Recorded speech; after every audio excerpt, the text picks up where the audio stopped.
Good afternoon, everybody. It's a little after 3 o'clock, so we can go ahead and get started. My name is Mark Ludi. I'm the Acting Director for the Office of Aging and Disability Services.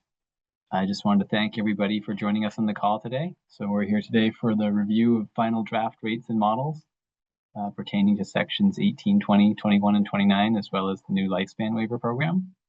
So again, thanks for everybody's time and joining on the call. There's been a lot of work and effort that's gone into this. It's been a great collaboration, not only between my office, ODES, but also the Office of Main Care Services and our partners at Burns & Associates. And so thanks again for everybody's time today. And with that, I will turn it over to Main Care Office Director, Michelle Probert. Thanks, Mark. Good afternoon, everyone. It's exciting to see such a robust crowd here. Part of me wants to scan through the pages of people to see if former Director Paul Saucier is hiding out in one of these little boxes. And I say that because this has truly been a long time coming and a very collaborative effort, not just between Main Care and Office of Aging and Disability Services, but clearly with all of you who are here today. So thanks to everybody who has provided input and comments and data along the way. We really appreciate it and look forward to today's presentation. And we can go from there. I'm realizing I'm not sure who's taking this slide. So if somebody wants me to do it, I can. This was one of yeah. So whoever's directing, let me know. I can cover it, Michelle. Awesome. Thank you, Mandy. You're welcome. So today's presentation will summarize the major themes from the public comments received after the initial recommendations that were presented in April. And the resulting changes to the final recommended rate models. And as Mark mentioned, the meeting's being recorded. It will be posted along with the comment summary with department responses at the HMA Burns website, noted on this page. And then we will be sure to link those into the chat. We will also eventually have those at the rate reform site. Questions will be addressed at the end of the presentation. And to prevent interruptions, we want to make sure that microphones are muted at this time. For those attending by phone, *6 should mute or unmute your line. To ensure we do not miss your questions, the chat has been disabled. And instead, we ask that you use the Q&A function at the bottom of your screen. You'll be able to come off of mute to clarify any questions posted in the Q&A when that time comes. If you do have any issues with the Q&A, please reach out to the host or co-host directly through the chat. And then after the presentation, the final recommended rate study materials will be published, and a notice will go out with links to those materials, but you will have the links to the materials before the notice goes out, so we'll have those in the chat. Please note the implementation of any adopted recommendations will be contingent on federal approval, state rulemaking, and the state's budget process, systems, and process implementation plan. I think that wraps up housekeeping. Great. Thanks, Mandy. So for anyone not already aware, in 2022, the legislature unanimously passed a law that we informally refer to as our Main Care Rate Reform Law.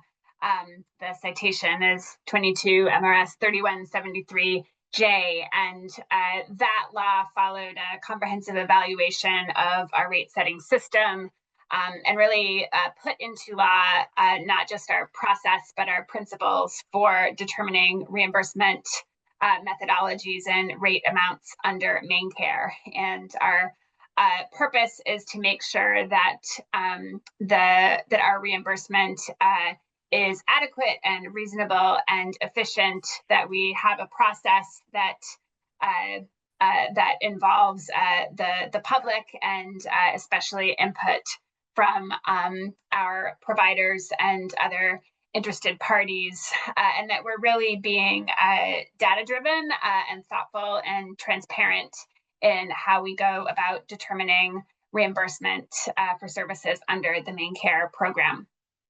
A number of folks on this call today have been actively involved, not just in this rate determination, but also in a subcommittee that we have as part of our main care advisory committee, and other forums we hold to take input on our process overall, and thank those of you for that assistance. All right, next slide.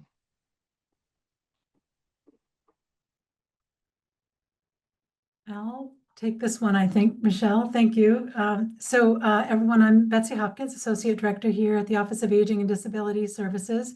Many of you have heard us talk about this, of course. The completion of this rate study is just one step in our process to develop a new Medicaid-funded waiver home and community-based services program, the Lifespan program, which we are developing with the goal of supporting needs of individuals with IDD throughout all the stages of their lives, hence the name Lifespan Waiver. There's some bullets there that have talk about the highlights of the Lifespan Waiver. I won't go through those specifically here today, but we've been really excited about the work of this new rate development, and looking forward to how it will really connect to the goals of Lifespan, which I've outlined there in those bullets. So as part of the program development, of course, we've got to have provider development, provider rates aligned with the new waiver. And because we wanted them to also align with all of our existing waivers, we've included the existing waivers in this rate reform as well, so that they're consistent across all of the programs.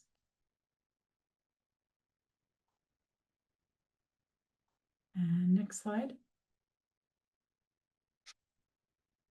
I think I'm going to turn it over to you, Stephen, for the next portion. You are indeed. Thank you, Betsy. This took me a moment to find the unmute button. Good afternoon, everyone. I am Stephen Plowski. I'm with the Burns and Associates Division of Health Management Associates. We are the consulting firm that has been working with the ODES and OMS team on this rate study, and have worked with both offices on a number of different rate reform projects over the years. So very happy to be able to present to all of you today the final recommendations that we are putting forward to, of course, our partners at the department, but also, broadly speaking, stakeholders within the state of Maine. In terms of what it is we're looking to accomplish this afternoon, fundamentally, we wanted to provide to you a summary of the changes that we have made in response to public comments, and changes to our initial recommendations, I should say, in response to public comments. So although I open with an overview of the rate study, I'm going to try to handle that really quickly. If you want to hear the much more in-depth conversation about our process, as well as some of the key recommendations that we were putting forward, we previously recorded a webinar when we opened up the public comment process, and that remains available online. So the focus today is to talk about what has changed since last I had the opportunity to talk to all of you. As a result, in this presentation, we are not going to be covering all of the comments that we have received. We do want to highlight the changes that we made to those initial recommendations, and we're also going to spend some time talking about other major themes of comments that we received that did not result in changes. So certainly appreciate everybody's input. A number of changes were made. There were also, though, a number of suggestions that were not adopted, and therefore the original recommendations remain in place. As folks indicated, there will ultimately be a full summary of all of the comments that we have received in written format. And for those of you who've been involved in rate studies that at least the Burns team has participated in the past, you'll note that that is structured as: we received a comment on this topic and here is the response. If we make a change, we explain the change. If we don't make a change, we provide the rationale for not having done so. With regrets, that full write-up is not available as of today. Hope to have that to you within the next week or two. But what we do have to share with you, and the reason this meeting is so important, is we will have the final recommended rate models available. I don't know that they'll be posted today, just because of a timing issue, but they should be available online no later than tomorrow. So you can actually look at what the final recommended rates that we are putting forward to the department are. In terms of the changes that we've made, you'll note as I walk through the presentation that for the most part, they're quite targeted. So addressing a specific issue or a specific service, as opposed to broad changes that impact all of the rate models that we put forward. And fundamentally, the reason for that is that in our initial recommendations, we tried really hard to be thoughtful, thorough, and reasonable.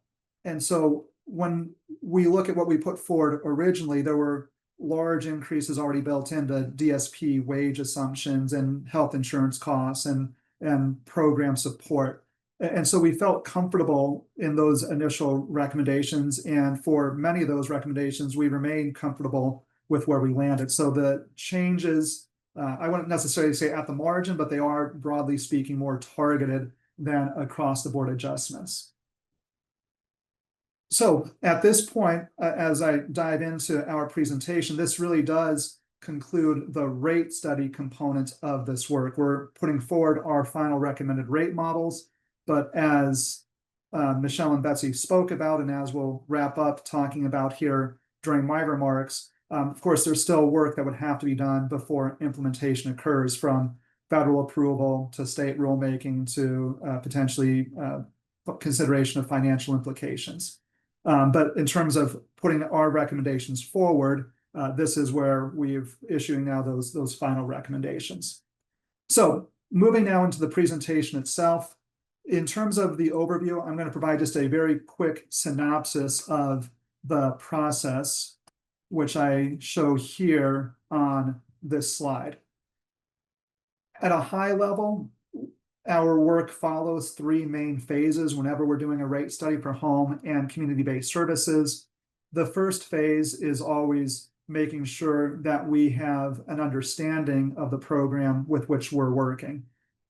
We don't cover it in this presentation, but those of you who've heard our other presentations know that we do this work frequently across the country. So we've participated, I participated, Tina Harper, our primary consultant on this project, has participated in dozens of rate studies like this previously, but we know each state's system is unique and the requirements and expectations of a given service varies from one state to the next. So that initial part of our work is really to make sure that we understand what it is we're trying to address in the state in which we're working. So for example, and I'll reiterate this here in a moment, we know one of the things that was important to Maine, both from the department perspective as well as from provider perspectives, is to offer more flexibility from in terms of staffing because of the workforce challenges that the state faces. So just one example out of many, but that's how we always begin our work, is a careful review of things like waivers, existing rate determination processes, policies and procedures, and the like. The second phase, which is in that more, I guess, blue-green color, is data collection. We gather information directly from providers, but we always supplement that with other independent published data sources so that we're not simply looking at providers' costs, which are a function of current rates, but also looking at more market-based indicators as well. And with that, we move into our third phase, which is the development of our recommendations. And so the last time I had the opportunity to speak with you, we were presenting our draft or initial recommendations. That kicked off a public comment process. And now we're at the stage where we are putting forward our final recommendations. In terms of the public comment process, I put the dates here for you. Surprising to me, that was all the way back in April of 2025. As I mentioned, because it has been, about 5 months now, if folks need a refresher on those initial recommendations, the overall framework, we're not going to be covering that today, but those materials remain available online. And as we post the final recommended rate models, as I said, more likely tomorrow than today, that will be available at that same website. We gave folks ultimately a deadline of May the 6th. That included a little bit of an extension, if I'm recalling. That being said, if any comments, or I should say, for those comments that were submitted after the deadline, we still accepted those. So anyone who submitted a comment to us, we consider that as part of this process. Ultimately, we received comments from, believe it exactly, but if not exactly, approximately 40 individuals and organizations. We spent a good amount of time, as you might imagine, reviewing all those comments in collaboration with ODES and with OMS. And as I already foreshadowed, in response to comments, a number of changes were made to the initial recommendations, which we'll be getting into here in just a minute or two.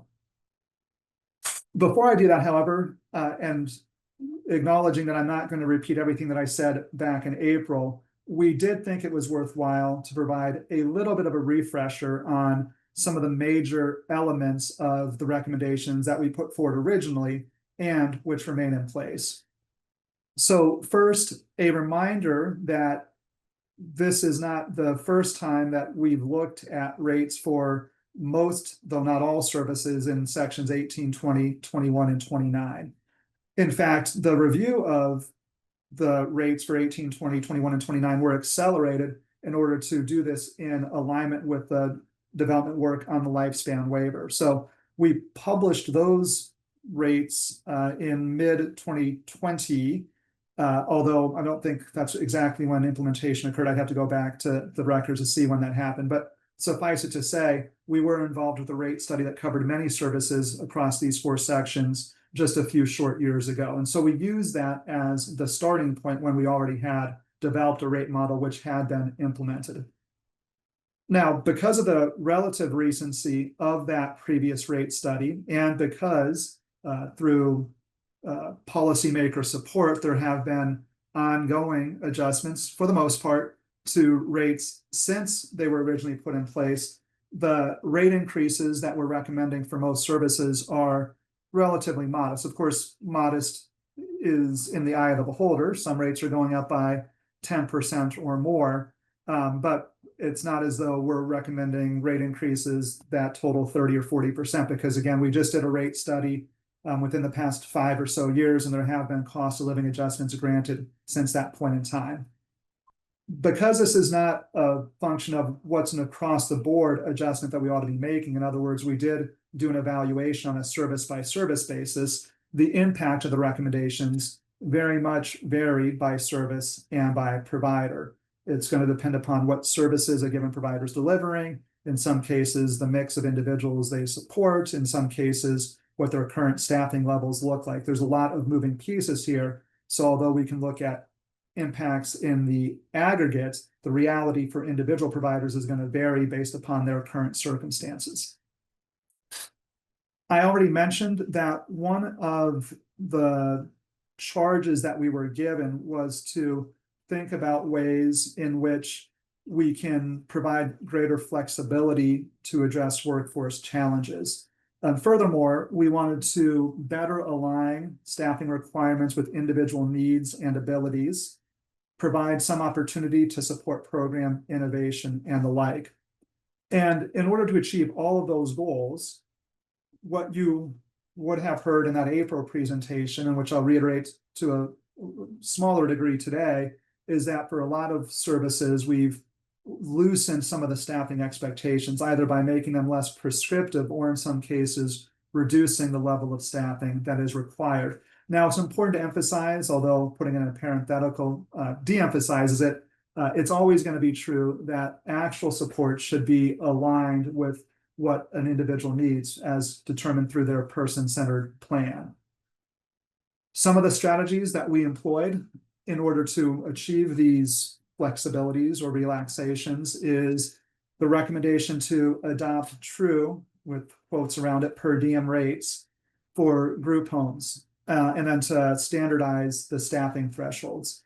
And what we mean by a true per diem rate is the idea that we'll put forward a rate model that we believe is appropriate to broadly meet the needs of individuals within a given cohort based upon their level of need and the size of the home, but no longer asking providers to manage to that specific number. Again, to tie it back to what I said a moment ago, support should be consistent with an individual's needs and their documented service plans, but getting out of the business for most homes of having to manage to a specific staffing level.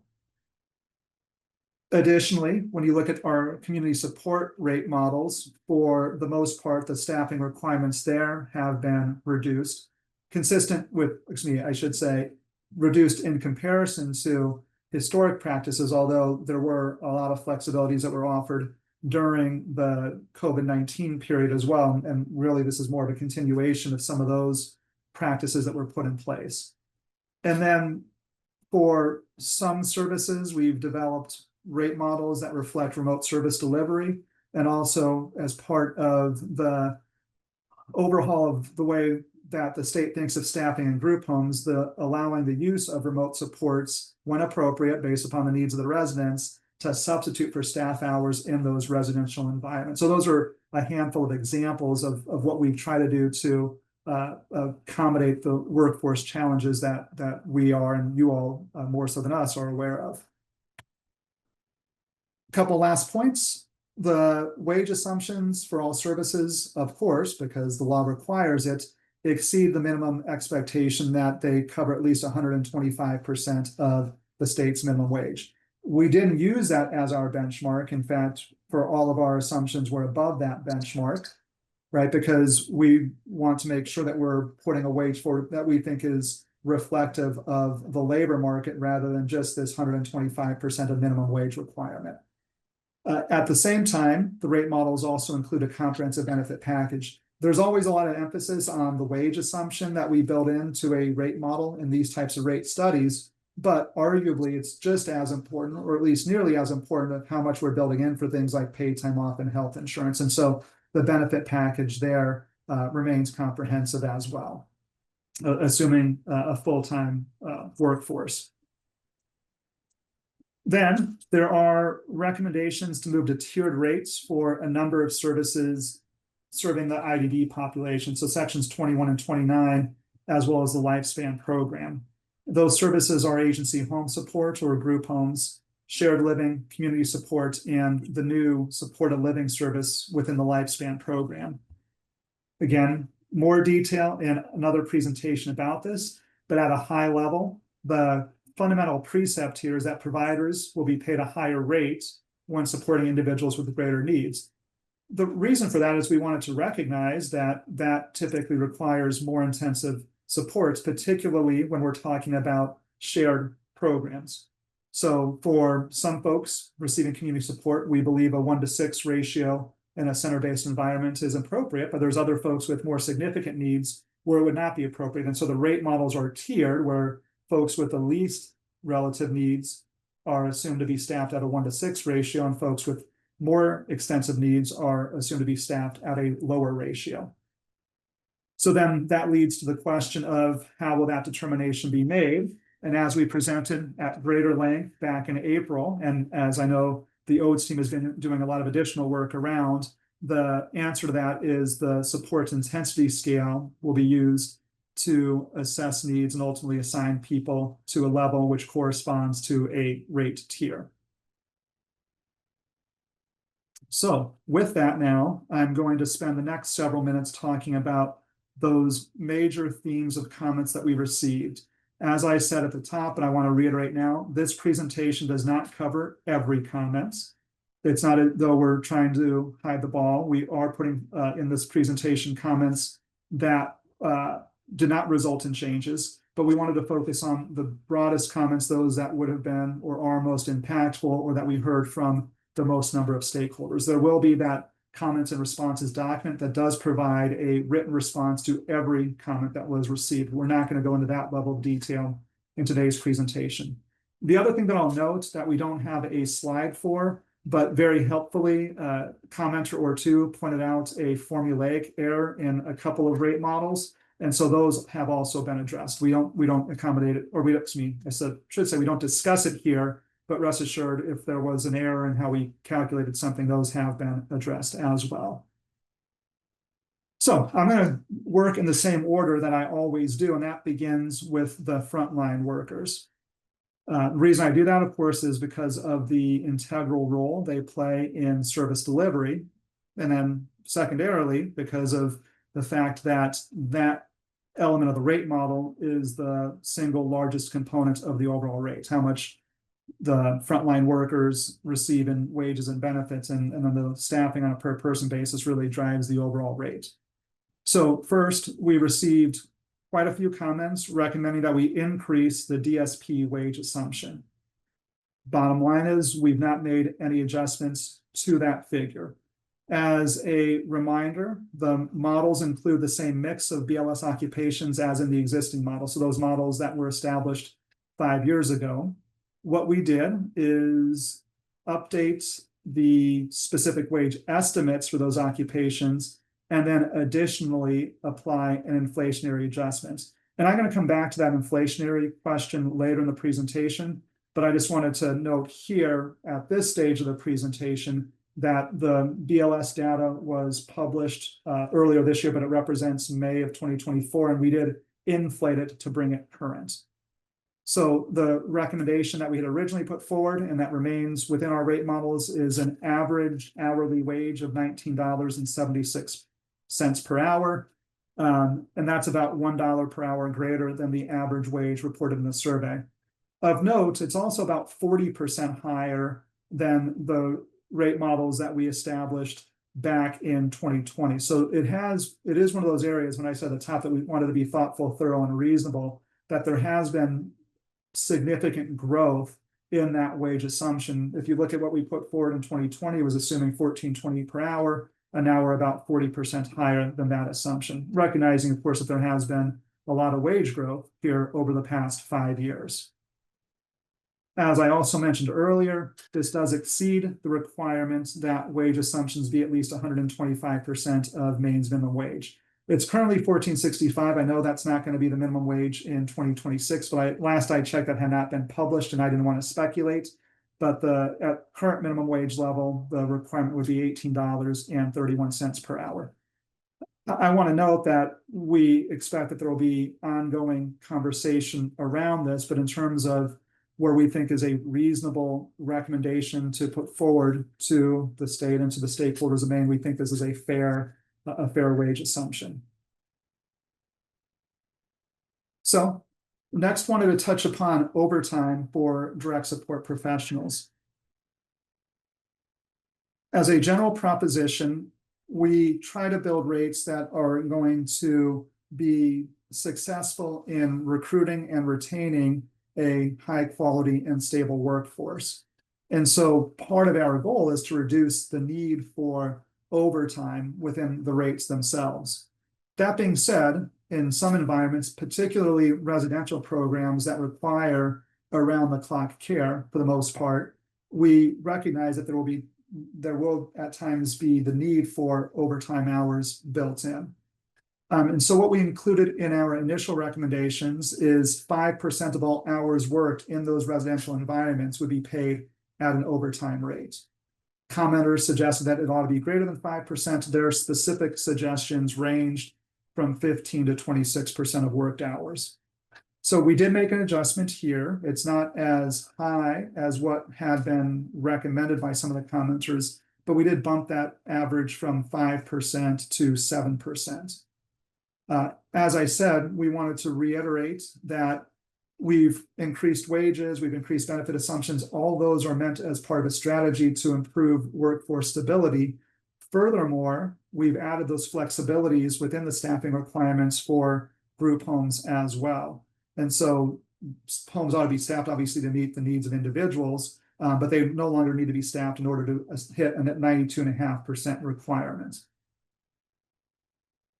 To be transparent, what was reported in the provider survey were overtime rates that ranged pretty significantly from as low as 1% to as high as 35%. The average, if I'm recalling, was closer to the 12 or so percentage range, but the goal is to bring that down through the increase in investment in direct care workers, as well as the additional flexibilities. Continuing to move along, but still talking about the frontline workers, we next come to health insurance. In terms of what's built into the rates, we're assuming at $700-ish per employee per month for health insurance. Commenters objected to that assumption, and they suggested we ought to be more along the lines of $800 to $1,300. We have not made any adjustments to these assumptions, so it remains the $700. I wanted to, again, remind folks of where these numbers were derived. They came from Maine-specific information published by the federal DHHS through what they call their medical expenditure panel survey. So that's looking at private sector workers across the state. And our model includes a mix of plan types, employee-only plans, employee plus one plans, and family plans, assumptions about the relative use or take-up of those plan types, and then, of course, assumptions about the employer contribution to each of those types of plans.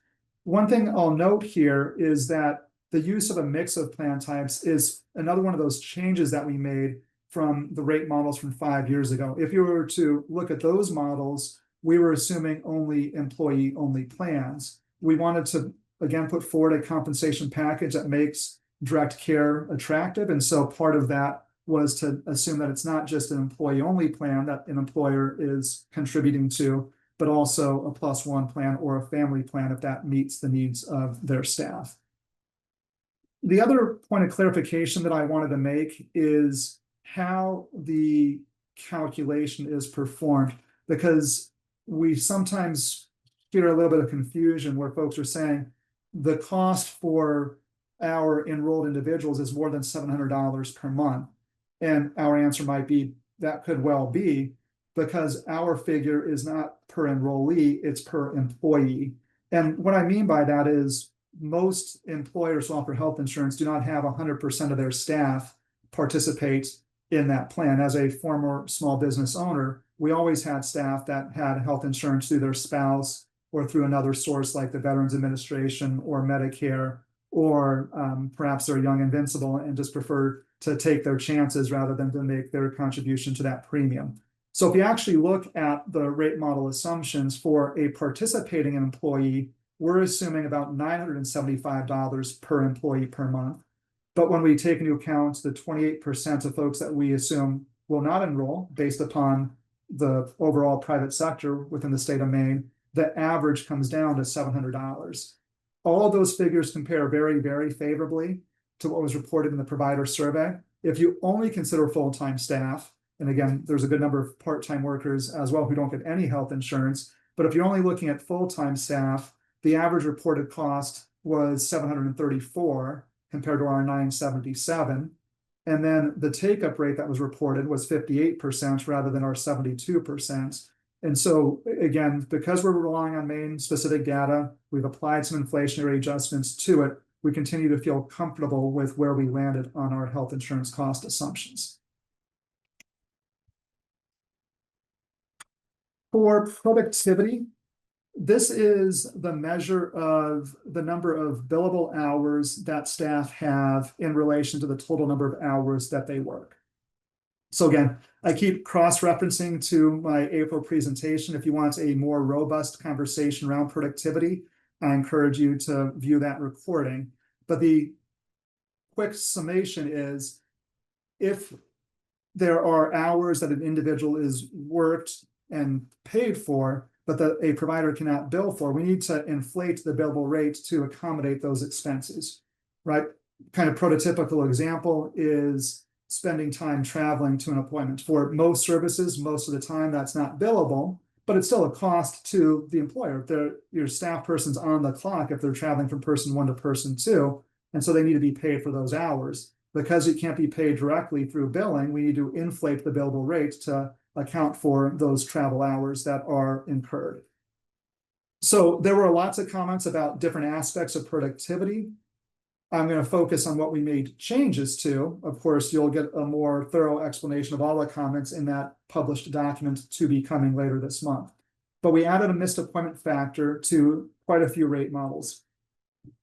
The genesis of this comment was folks were noting that for shared services that we included an absence factor, and the rationale for having done that is because if you have 4 people scheduled to attend a group and only 3 people actually attend, the cost to the agency hasn't changed, right? They can't send home a quarter person. You can't just send a leg or an arm home. The full staff still needs to be there.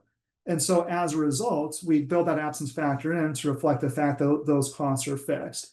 For one-to-one services broadly, hours should be redirected, but it is true that there could be time that cannot be redirected. And so what I mean by that is if someone has a home support quarter hour appointment scheduled, staff person drives out to their house, knocks on the door, they're not at home. Maybe they spend 10 or 15 minutes on the phone trying to reach them to figure out what's happened. But after a certain point, then you abandon that appointment and you move on to something else. Now, it might not be billable.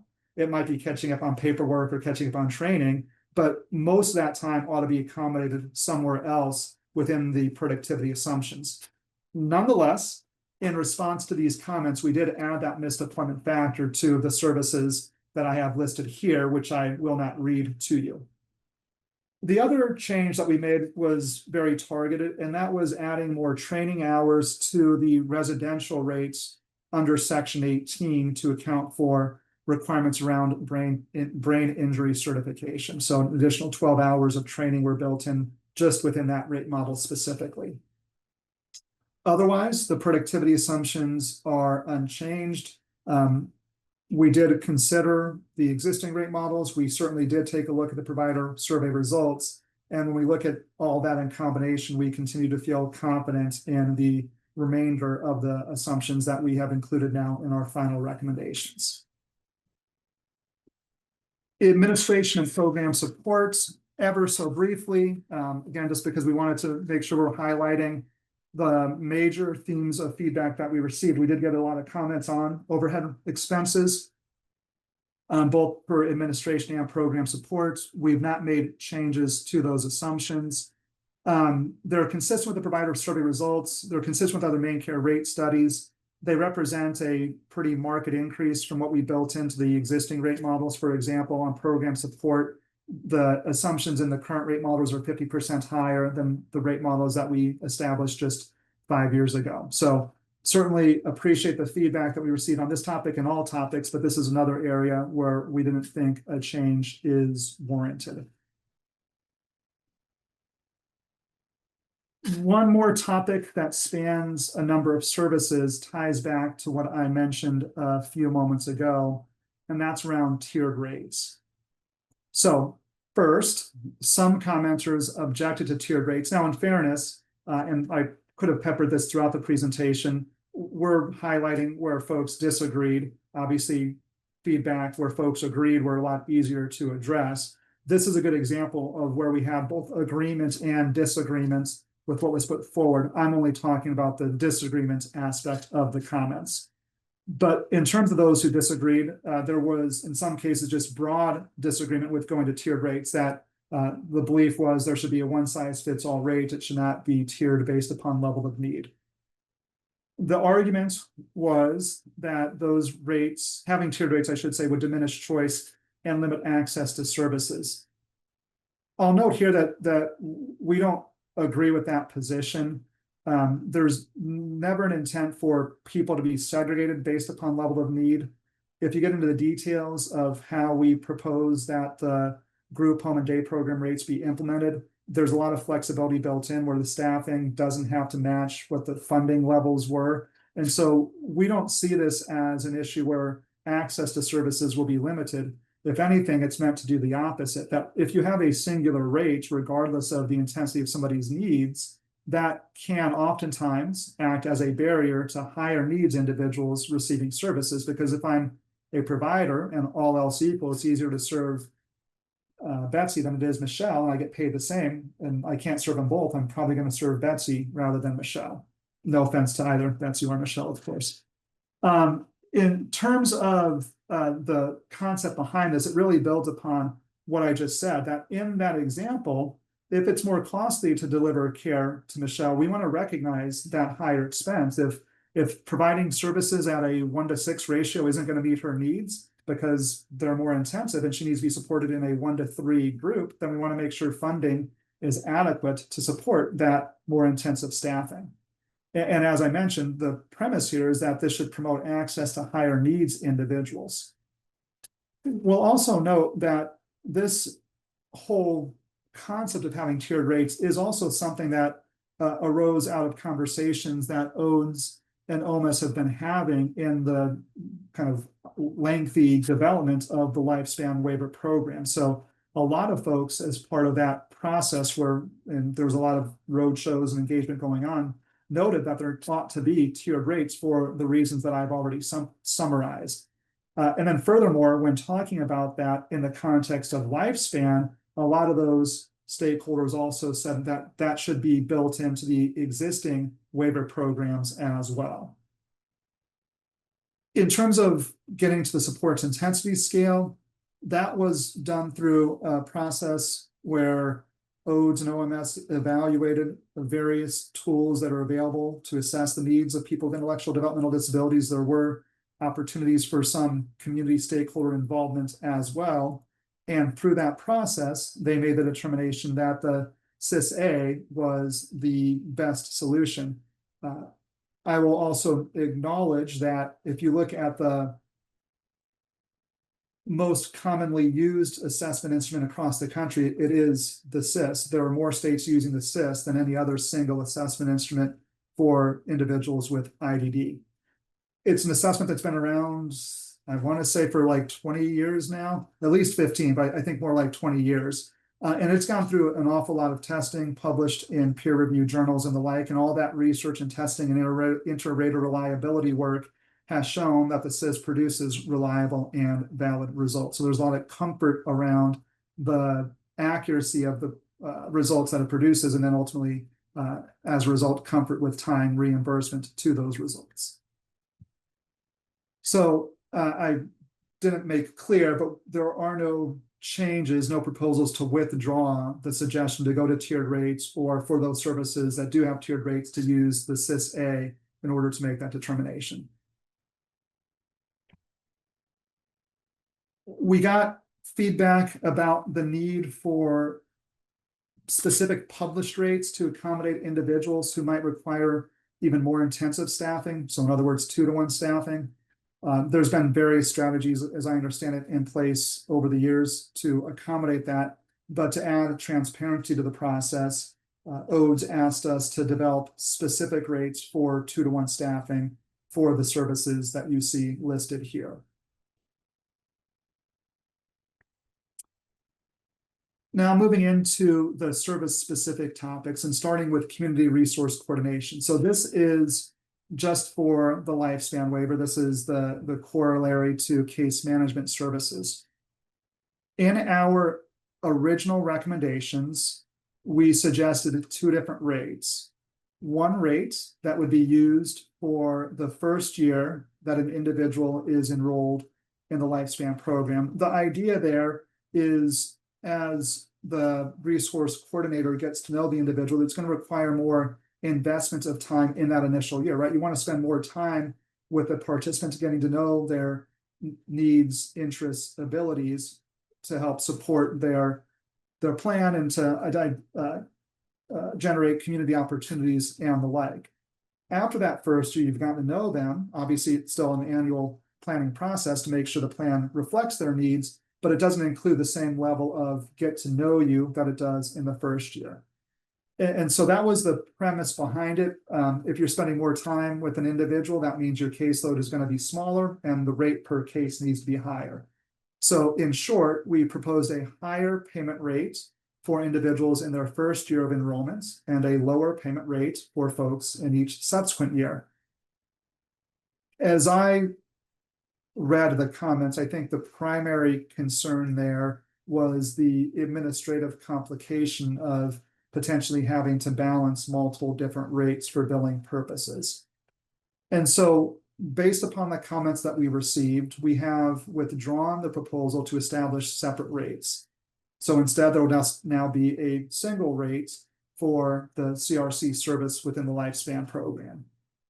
The rate, as you might guess, is between the 2 rates that we originally proposed, right? Because we assumed a lower caseload if you were working with people in their first year, a higher caseload for folks after their first year. And so we've not exactly split the difference, but put together a caseload assumption that is somewhere in between those 2 figures. So the rate's a little bit higher than what we proposed for the ongoing rate, and a bit lower than what we proposed for the first year rate, but it will be a single universal rate. I think I'm also supposed to, though, reiterate that the expectations for planning haven't changed, right? That there still will be the expectation that there is a lot of that getting to know you and related activity occurring in the first year of enrollments, even though the rate is no longer variable.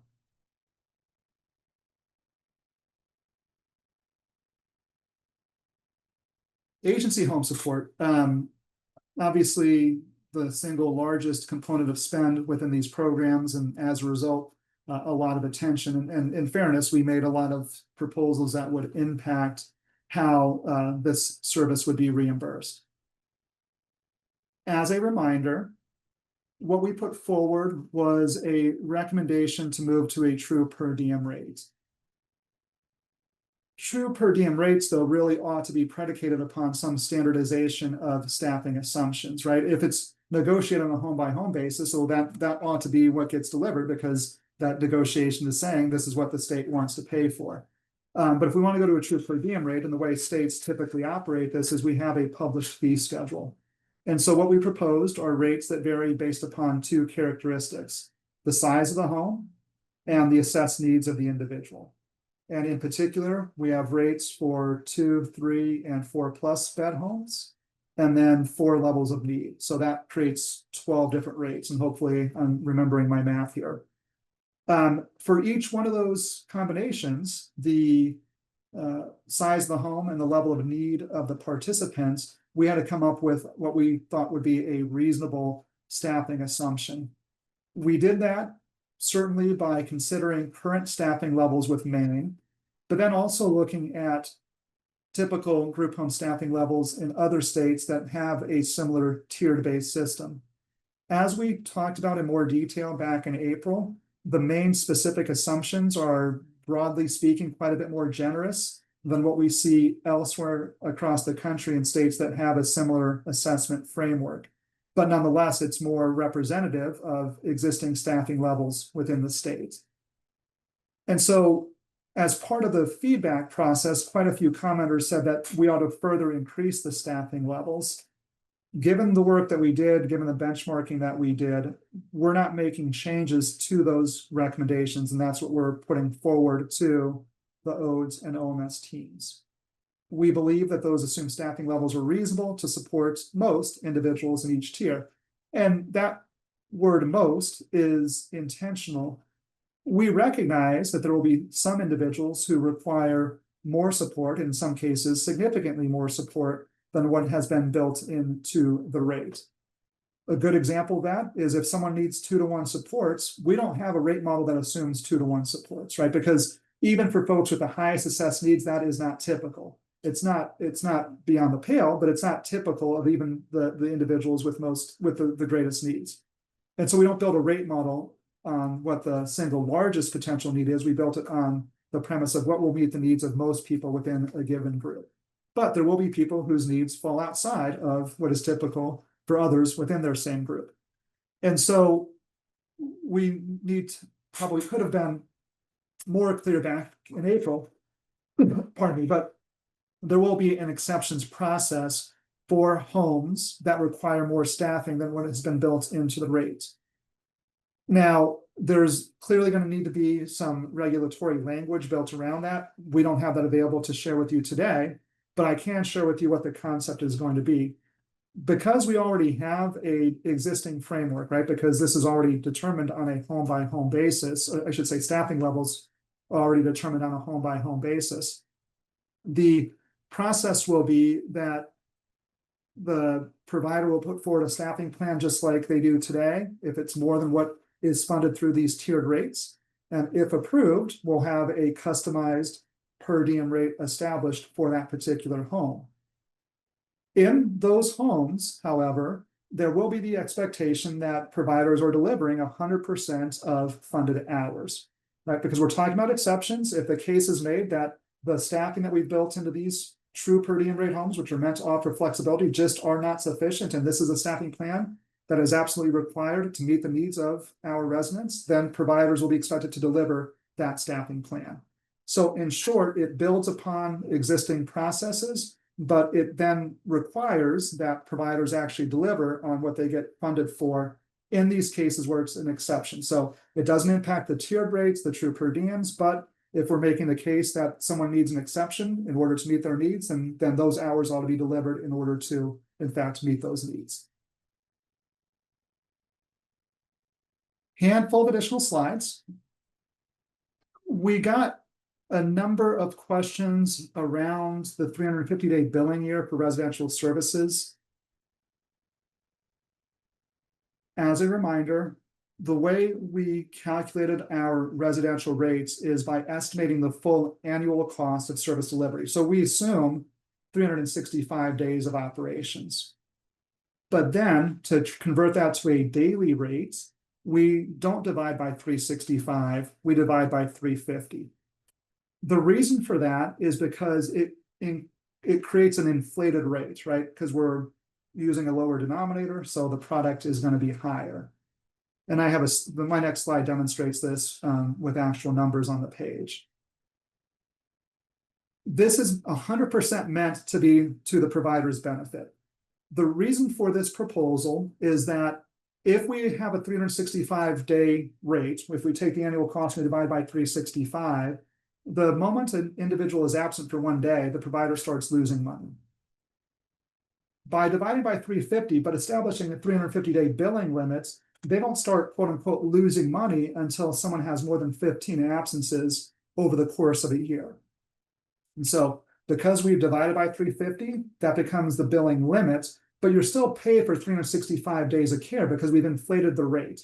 The silly example that I use sometimes in presentations like this is if I had the choice of having my salary paid out twice a month or getting my entire salary paid on January 1st, I'd choose to get my entire salary paid on January 1st. I'd rather have money today than wait for 24 pay periods. This is a less dramatic, but it's the same concept, right? It's effectively prepaying providers to reflect the fact that there could be absences that an individual incurs throughout the year.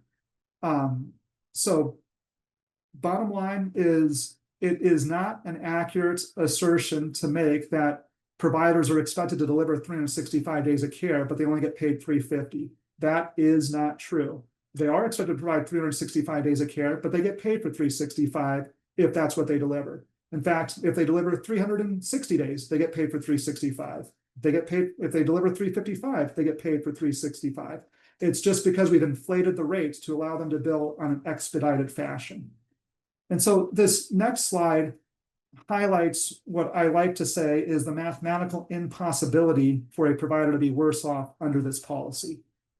So let's look at the group home rate for tier 3 in a 3-bed home. We assume that annual cost is $209,514 per year. If we were to divide by 365, you would get paid $574 per day. That's not what we're doing.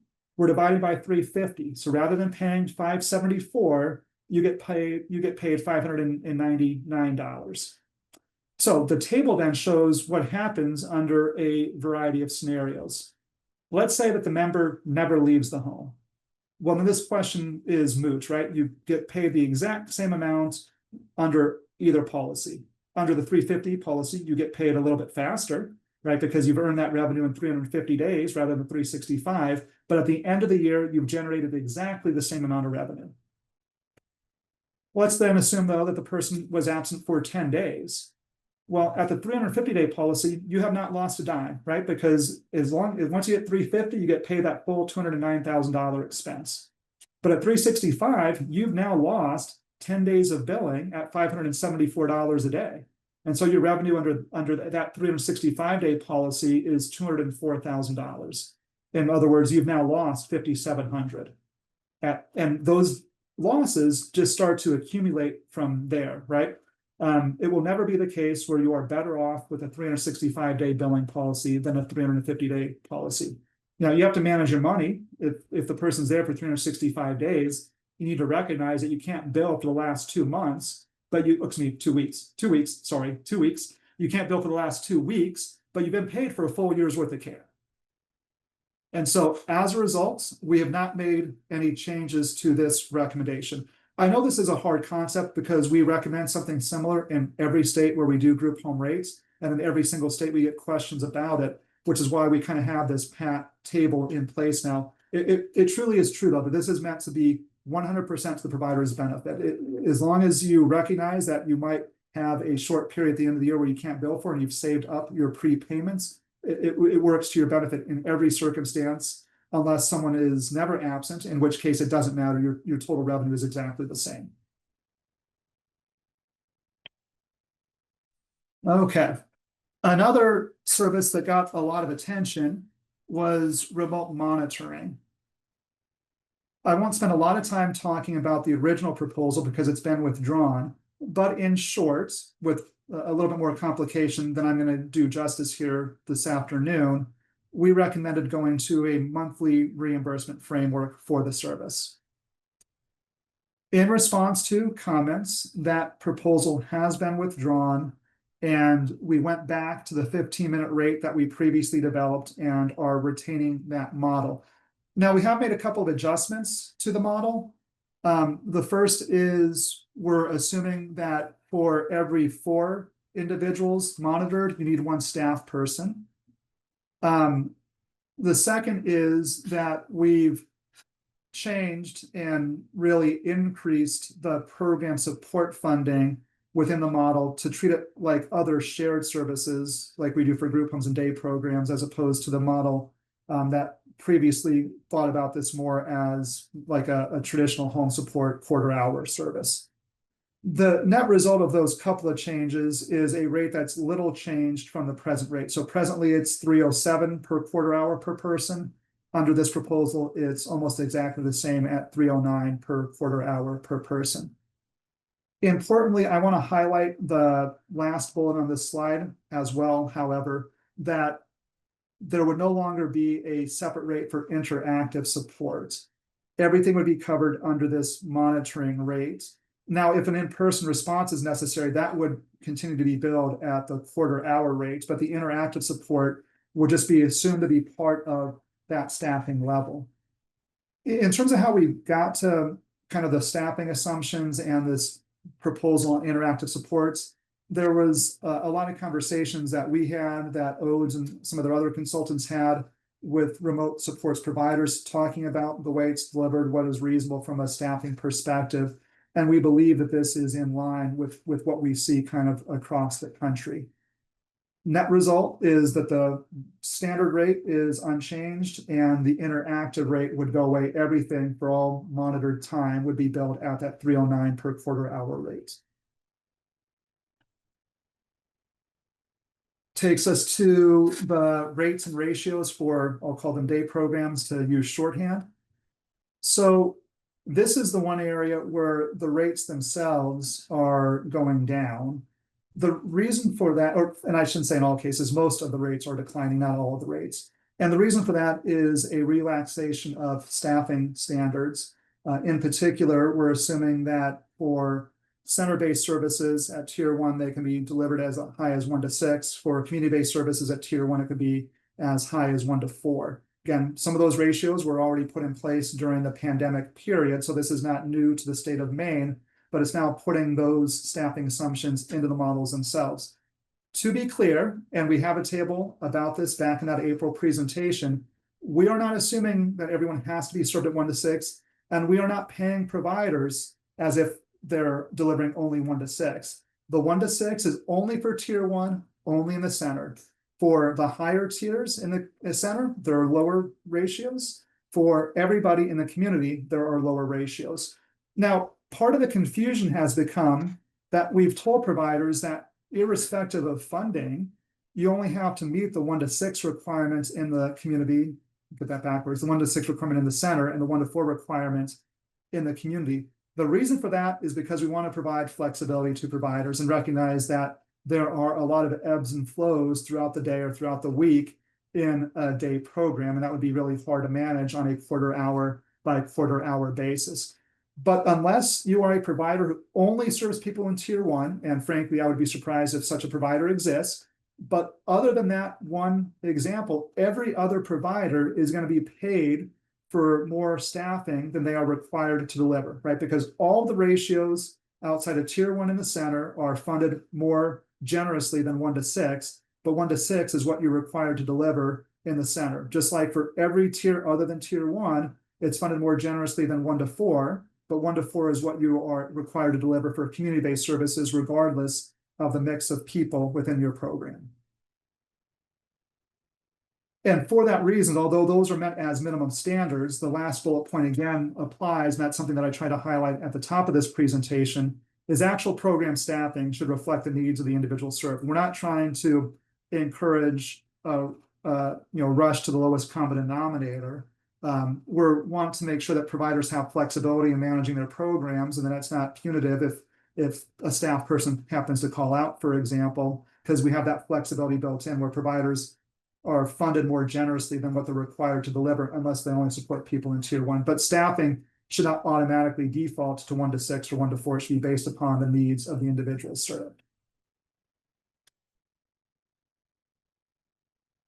So that takes me to a couple of final slides, and certainly ODES or OMS, if you want to jump in and supplement what I have to say, you're welcome to do so. But we did get questions on implementation. And the nice thing is, the short answer for me is, I don't know. So as I believe it was Michelle covered earlier in the presentation, this, like any other rate adjustment, is dependent upon quite a few additional dominoes falling. What we've helped ODES and OMS do is get to the point where we're putting forward our final recommendations. But although I'd like to pretend that consultants have this much power, we can't wave any magic wand and implement things. So ultimately, because we're talking about Medicaid financed programs, Medicaid, the federal government, is going to have to sign off on changes to methodologies and changes to financial estimates. This certainly falls under state rulemaking requirements. This is going to have to go through state rulemaking. As an aside, although I'm sure nearly everyone on this call is tracking this, there's additional comment opportunities through both of those processes. There will have to be conversations that happen at the, we'll call it, policymaking level about budgetary priorities. And then there's also operational considerations that will come to bear as well, from the systems process, other operational issues as well. Again, I think Michelle did a better job of summarizing all this than I'm doing now, but it remains the case. We wanted to make sure we acknowledge this because there were, however, a lot of questions in the public comment process. Stephen, Michelle. I think Michelle wanted, oh, sorry. Oh, thanks. Thanks, Stephen. I just wanted to underscore some of Stephen's comments here. With all rate determinations through our process, we have to give caveats around implementation. And I will say, especially when we're talking about changes such as these, which involve new programs, new authorities, including waiver amendments, which are always more complicated, waiver amendments as well as new waivers that are always more complicated than what we need to do with state plan services. There's just a lot of moving parts. So can assure you that the department is working hard on all moving parts and trying to get things to fit together as smoothly as possible. But we just have to make the caveat at this time that we cannot commit to precise timing for the rates.